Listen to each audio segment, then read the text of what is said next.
жаштары жарандарды сабырдуулукка чакырат. Баткенде көчмө урун аркылуу добуш берүү жүрүп жатат. Бабанов эмне үчүн сурак берди? Курал Чокоевдун жаңы программасы элди ренжитти. Ушул жана башка жаңылыктар менен мен Сезим Азаматова тааныштырам.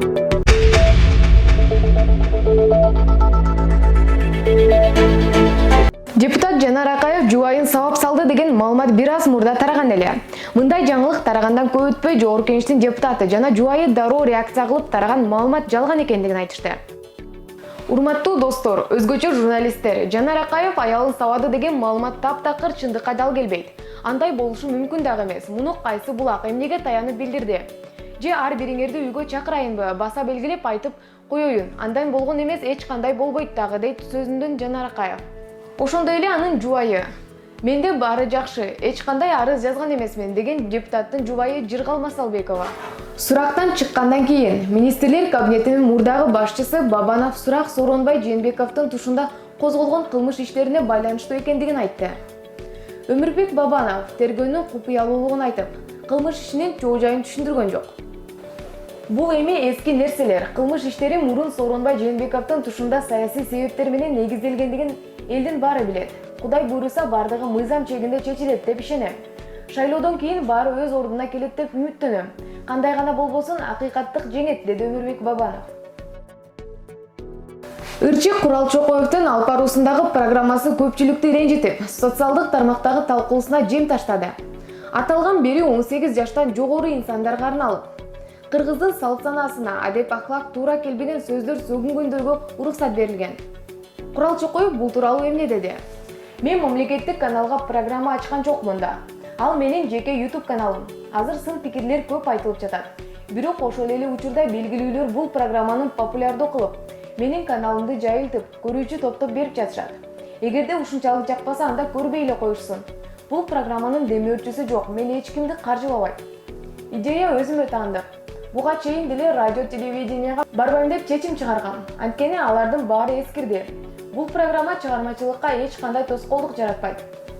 Эгер орду түйүн менен программаны жаптырабыз дешсе, анда конституцияга каршы чыгышат.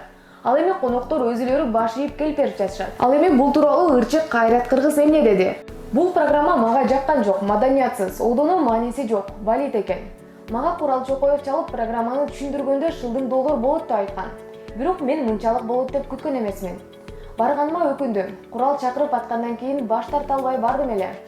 Тартылып бүткөндөн кийин Куралга түпкү тамыры жок, маданиятсыз программа экен деген. Мындай долбоордун уланышын каалабайм. Баткенде көчмө урну аркылуу добуш берүү жүрүп жатат. Бүгүн 9 январда Баткен облусунда ден соолугуна байланыштуу шайлоо участкасында бара албай турган 883 жаран көчмө урну аркылуу добуш берүүдө.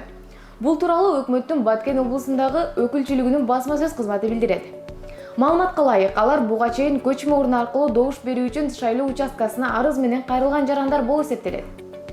Облустун шайлоо участкалары Кыргызстандын президентине мөөнөтүнөн мурда өтүүчү шайлоого жана Кыргызстандын мамлекеттик башкаруу формасын тандоо боюнча боло турган элдик референдумга даяр.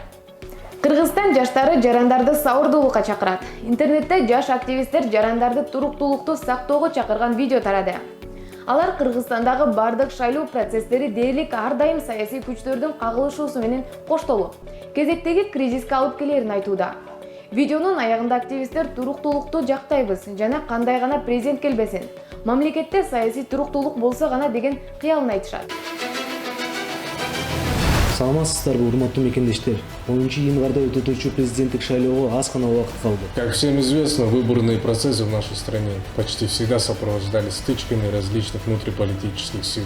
Биз, жаштар, баарыңыздарды сабырдуулукка чакырабыз. Вероятно, что поствыборным кризисом могут воспользоваться внешние силы, что может вылиться в столкновения и беспорядки. Шайлоо менен президенттер келет кетет, эл кылат. Эл чарчады, элге тынччылык керек. Кто бы ни победил на выборах, помните, нам нужен мир. Очередного государственного кризиса мы можем не выдержать. Биз эч кимге агитация кылбайбыз жана эч бир талапкерди колдобойбуз. Биз бир гана өлкөбүздүн туруктуулугу үчүн. Мы за стабильность в нашей стране. Мы за стабильность в нашей стране. За стабильность! За стабильность!